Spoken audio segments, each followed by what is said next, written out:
Alors on va essayer de voir un sujet dont on a parlé un petit peu hier et on va faire Khazara à partir d'une suga dans le Daf Yomi.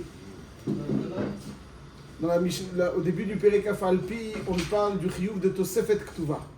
Il y a la Ktuva, il y a la Tosefet. La Ktuva, c'est le standard, ce qu'un homme mané, mataïm.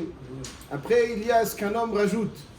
Par engouement, il va rajouter encore une somme qu'il donnera. Et cette somme ne doit la donner que si il s'est effectivement marié avec elle, il y a eu un lien avec elle. S'il y a eu ce lien intime, alors là, en échange de ce lien intime, entre guillemets, il lui donne la tosefet. S'il s'est engagé, mais ça n'a pas forcément abouti, alors là-dessus, al-da'at ken, lo natan là, il n'est pas été mitraillé. La ktuva, c'est un chiyuv. La tosefet, c'est un chiyuv du beddin. La ktuva est imposée par le beddin. Même si quelqu'un n'écrit pas de ktuva, même s'il n'y a pas de ktuva, il n'y a rien, c'est le beddin qui l'impose. Il n'y a pas besoin que lui soit mitraillé. Avec la tosefet qui est novéa de son chiyuv, alors c'est lui qui est mitraillé, donc c'est en fonction de son date. S'il ne veut pas ajouter, eh bien il n'ajoute pas. Il n'est pas obligé, c'est pas obligatoire. Ouais, c'est-à-dire, en général, dans les ktuvot aujourd'hui, on met une somme globale dans laquelle est inclus la ktuva, la tosefet et la nidunia. Parce que donc ça veut dire qu'il y a trois éléments. La ktuva, qui est un taille beddin, que même si quelqu'un il dit je veux pas, on ne lui pose pas la question. La tosefet, c'est lui qui s'engage.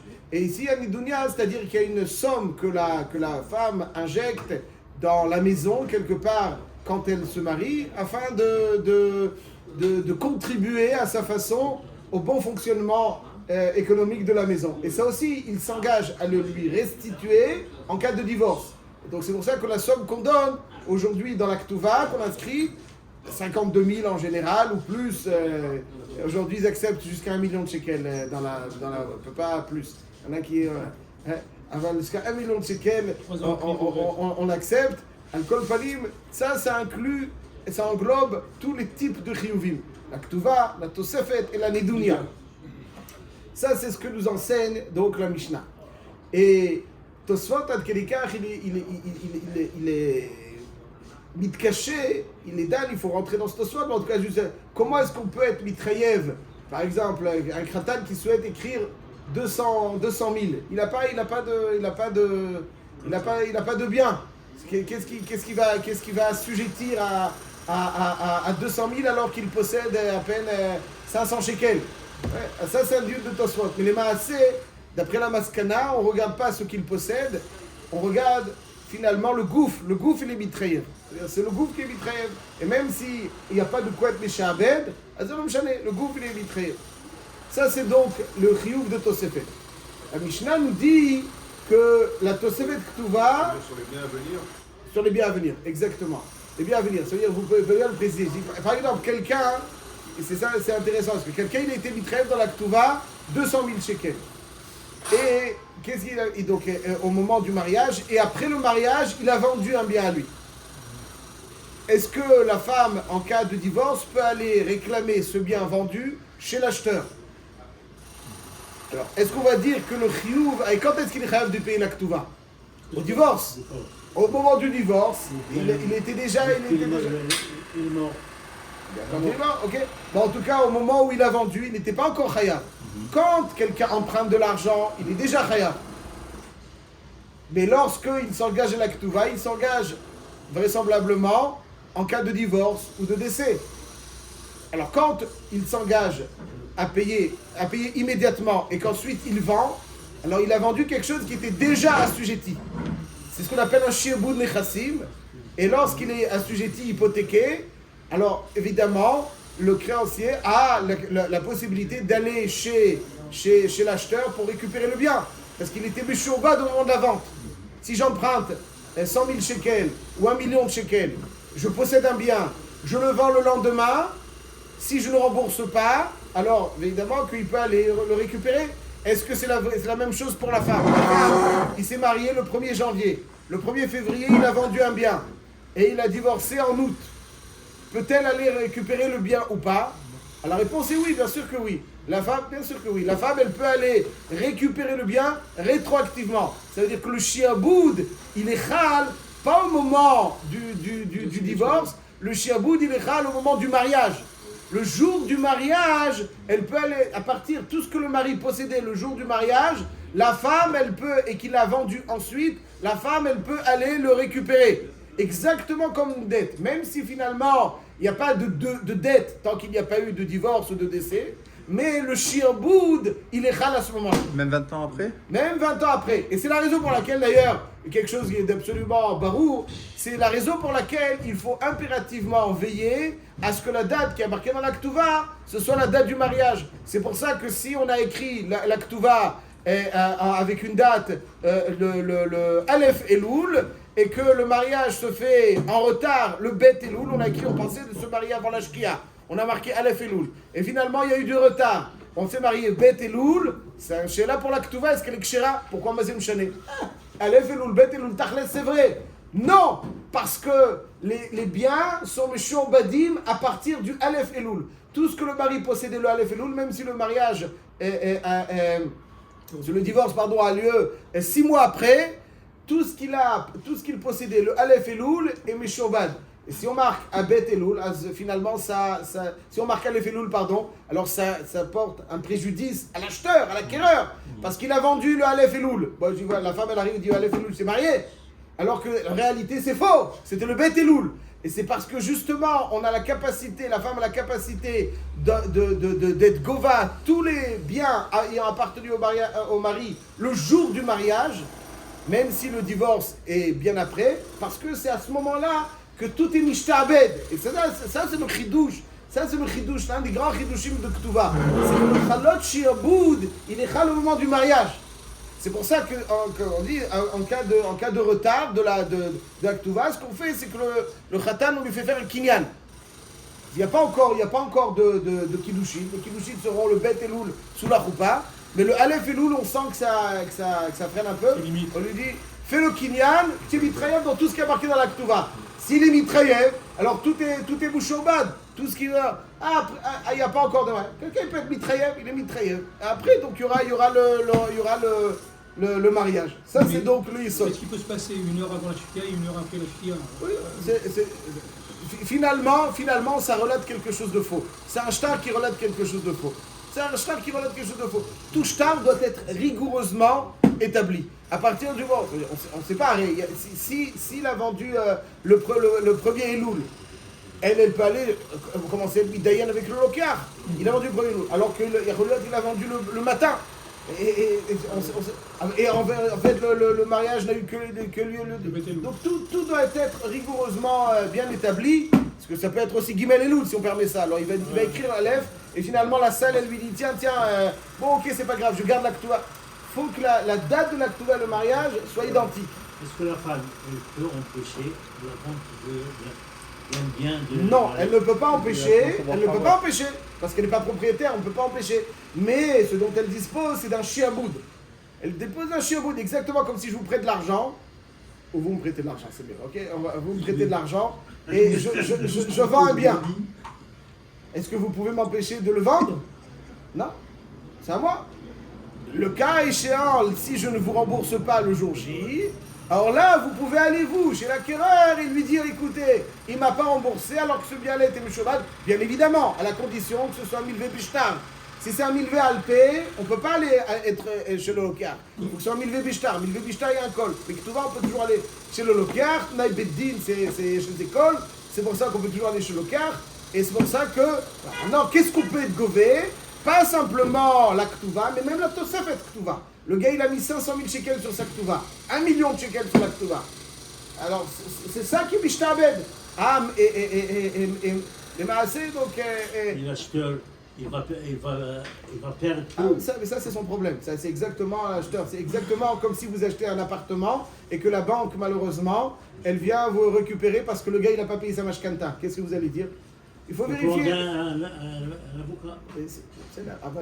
Si vous perdez avec l'avocat, c'est-à-dire le pshat est parce qu'il faut toujours vérifier, c'est la base des bases, vérifier qu'il n'y a pas d'hypothèque sur un bien qu'on achète. Donc c'est exactement, quand il y a un shtar, al pi halacha, tu vérifies, est-ce que ce bien-là, il n'y a pas un shtar, est-ce qu'il n'a pas emprunté, est-ce qu'il a des dettes. Et c'est pour ça que le shtar, en général, ce qui se fait chez un sofer, et donc ça, à l'époque, il n'y avait pas les enregistrements dans les ordinateurs, mais on pouvait se renseigner. Un milvé alpé, ça se fait en tête à tête. Donc ça, mais un milvé bishtar, ça parle, et donc il y a quelque chose. Donc la Ktuva et la Tosfet ont le même din, les Inyan, que tout est Meshoba dans la vente. Si elle a vendu, la Ktuva c'est 100 ou 200, il a rajouté 1000. Tout, elle peut aller. Et c'est pour ça que les cartes Tosfet demandent, mais s'il n'a pas, qu'est-ce qui va être Mishtabed? Parce que le Chiyuv, Tosfot dans son Avamina, il pensait que le Chiyuv, il n'est pas chal sur le gouffre tant qu'il n'a pas été Mishtabed. Puisqu'il n'y a pas de le divorce, c'est au moment du divorce que c'est Mishtabed. Kamash Malan, que non, que quand même, il peut être chal, les Inyan ce zman-là. Le Kol Panim, ça c'est le dire. Chav, la Gemara nous enseigne. Et dans le cas où il a rien, le type. Oui. Il donne la Kouba et maintenant il va vendre les Chassim après. Ça veut dire aussi que le Chikou, il est. C'est une très bonne question. Alors, en général, il y a ce qu'on appelle des ikne. Ça veut dire que lorsque quelqu'un il est mishtabed, normalement, ce qu'il possède, c'est ça qui va être le shirbut. Si par exemple, je vous donne un exemple, j'ai prêté à Rouven, j'ai emprunté à Rouven et à Shimon. À Rouven, dimanche, 100 000. À Shimon, lundi, 100 000. Mardi, j'achète un bien. 100 000. À qui il est Meshobad? C'est pas Pachout. Si, normalement, dans un cas normal, il est Meshobad aux deux. Parce qu'au moment de mon acquisition, j'avais 2 dettes. Donc, ou bien, il y a Choliot qui n'est pas Meshobad Bichlal, parce que il y a pas de, au moment de l'acquisition, il n'y avait pas de. Aval, si je dis des ikne, ça veut dire ce que je vais acquérir, azlat si bishtabed, même quelque chose que j'acquérirai après. Et de la Ktuva, on considère que c'est des ikne, parce qu'il fait que tous les mâles yutot des shtarot, donc des ikne, c'est-à-dire tout ce qu'il acquérera rentre dans le cadre du shiabud. On peut être meshabed, quelque chose que je ne possède pas encore. On peut être meshabed, c'est ce qu'on appelle des ikne. Ça veut dire, mais il faut le préciser dans un shtar normal. Dans la Ktuva, bistama, c'est des ikne, tout ce qu'il acquérera va être meshobad à la Ktuva. La question elle se pose si tu dis que la Trayavout, elle est au moment du mariage, pas au moment du divorce. Parce que le moment du divorce, ça se sent, mais il a acquis les Chassim maintenant. Il a acquis des Chassim, tout à fait. Donc si vous dites s'il a acquis des Chassim, donc tout ce qu'il a. Bon, avant, voilà, ça veut dire ce qu'il y avait avant, tout à fait. Est-ce qu'elle peut être Gova à ce qu'il y avait avant? C'est pour ça qu'il faut que ce soit rigoureux. Avant, ça veut dire si on écrit, on antidate, on met un peu avant la Ktuva, donc elle pourra aller chez le Lokar, ce qui est faux. C'est à partir du mariage, ce qu'il va acquérir, là c'est le Shoba de la femme, mais pas ce qui est avant. Donc c'est pour ça qu'il faut que ce ne soit pas inscrit dans la Ktuva une date avant, parce que sinon ça relate faussement un shirbud. Donc, Chav, Rabotai, juste encore une petite nekuda qui est cachour avec ce qu'on a vu hier. Marqué que Tnaï Ktuva qui Ktuva. Marqué que le din de Tosfet, il a le même din de la Ktuva. L'un des nafkamina, c'est la shvi'it. C'est quoi la shvi'it? Ouais, là vous Rabbi Abraham. Voilà. C'est pour la shvi'it, ouais, pour la shvi'it. C'est-à-dire que le din de Tosfet Ktuva, c'est comme la Ktuva pour la shvi'it. C'est quoi pour la shvi'it? Ça change quoi pour la shvi'it? Machloket Rashi Tosfot, et c'est nafkamina ce qu'on a dit hier. Hier, on a posé la question, et je dis très rapidement, quelqu'un qui a loué un appartement, et le gars, il n'a pas payé. Imaginons l'appartement de Ashdod, vous louez, le gars il tarde. 1 mois, 2 mois, 3 mois de retard. Et la Shemitah arrive. Rosh Hashanah, la Shemitah arrive, elle efface l'ardoise. Est-ce que les dettes de la Sriout sont effacées ou pas? Ou bien c'est que le prêt? Alors désolé de vous annoncer, M. Cohen, faites attention, écrivez le pouce-boule, parce que oui, d'après Shulchan Aruch, vraisemblablement, tel que le comprend M. Levachol, donc Bet Yosef, c'est une fromage comme ça, toutes les dettes sont effacées. Toutes les dettes sont effacées. Là, vous n'avez qu'un prêt. L'une des sources de cette halakha, c'est ce qui est marqué ici, c'est que la Tosfet Ktuva, le même dit la Ktuva pour la Shvit. C'est quoi pour la Shvit? Cette année, Rosh Hashanah qui arrive. Rosh Hashanah qui arrive. il n'a pas encore payé le mois d'août. Il n'a pas encore payé le mois d'août. Ça va appeler Chouva l'appeler pour les chiots. Alors il dit la Shvit, donc Rashi dit, c'est-à-dire quoi que le Tosfet Ktuva il est comme la Ktuva la Shvit. שאין שביעית משמטת כתובה כשאר שטרות, אלא אם כן פגמה וזקפה. כדי אמרינה מסרת גיטין וצוות נמי לא משמט. Ça veut dire que la Ktuva, elle n'est pas nishmetet. pourquoi elle n'est pas nishmetet la Ktuva? La Ktuva, on nous dit, Tosefet Ktuva, Kektuva. Pourquoi elle n'est pas nishmetet? Rashi comprend que la raison pour laquelle elle n'est pas nishmetet, c'est parce que c'est une dette imposée par le Beddin. C'est une dette imposée par le Beddin. C'est pas quelque chose une relation commerciale ou c'est une dette imposée par le Beddin. C'est pour ça que c'est pas nishmat. Mais Tosefet, c'est moi qui me suis engagé. Donc si c'est moi qui me suis engagé, on aurait pu dire que comme tout Itraïvout, la Shemitah elle est Mishametet, on dit non, la Shemitah elle n'est pas Mishametet. On voit dans Rashi que la Ktuva la raison pour laquelle la Ktuva n'est pas Nishmetet, c'est parce que c'est un Tnaï Beddin. Ah pourtant, c'est pas. Pourquoi tu as besoin d'arriver à cette svara que c'est Tnaï Beddin, c'est imposé par le Beddin? C'est pas le résultat d'un prêt. Et la maille, on voit dans Rashi un grand yesod que l'Av Davka, les dettes qui sont le fruit d'un prêt, sont Nishmatot, mais n'importe quelle dette, que ce soit une dette de vente, que ce soit une dette de location, que ce soit une dette que moi j'ai été mitraïev, tout est Nishmat, mais la Ktuva, c'est pas un Nishmat, parce que c'est un din spécial, c'est Beddin, quelque chose qui est imposé par le Beddin, il n'est pas Nishmat. Et c'est pour ça, alors le Manav Kamel, on dit Tosefet Ktuva Kektuva, Tosefet Ktuva Kektuva, on dit ça les Inyan que la même manière que la Ktuva n'est pas Nishmetet parce que c'est Maaseh Beddin, même la Tosefet qui, elle, normalement on aurait dû dire qu'elle est oui Nishmetet, même si ce n'est pas le fruit d'un prêt, mais elle est aujourd'hui Nishmetet parce qu'elle n'est pas un Tnaï Beddin, le Beddin ne l'impose pas. Et là-dessus on nous enseigne que Chazal ont institué que la Tosefet, elle a le même statut que la Ktuva. Et de la même manière que la Ktuva, elle n'est pas Nishmetet. Pourquoi? Parce que c'est un Maaseh Beddin, c'est-à-dire c'est quelque chose imposé par le Beddin, c'est pas quelque chose que quelqu'un était trêve dans le cadre d'un échange commercial ou une dette, etc. C'est un Tnaï qui est venu d'en haut, c'est un devoir, pardon, qui est venu d'en haut, Tnaï Beddin. Même la Tosefet qui est venue d'en bas, entre guillemets, qui lui, il était mitraïev, on aurait pu dire que c'est, oui, Nishmat, comme tous les Chiyuvim, Kamash Malan que non. Donc on voit ici de Shitat Rashi que, Behemet, n'importe quelle dette, elle est Nishmetet. C'est pour ça que la Tosefet Ktuva, elle aurait été Nishmetet.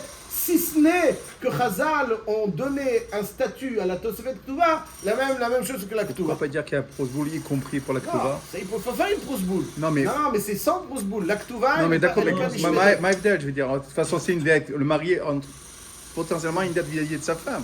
Donc arrivé à la Shemitah, on fait un prosboul, on reporte pour 7 ans. Si vous n'avez pas fait de prosboul, vous faites quoi?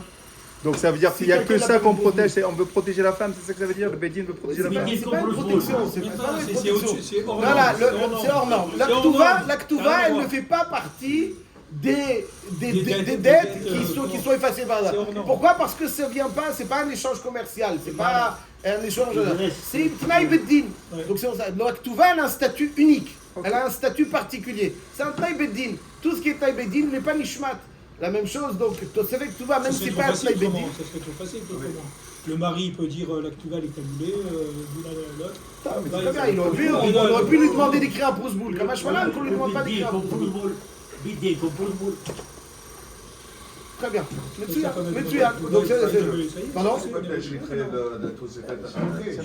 La Takana, il attend juste le deux marié. Salut Coco. Au moment du mariage, en général, il est mitrève la Tosefet. La Tosefet, c'est au moment du mariage. C'est pas la même c'est pas la même exactement.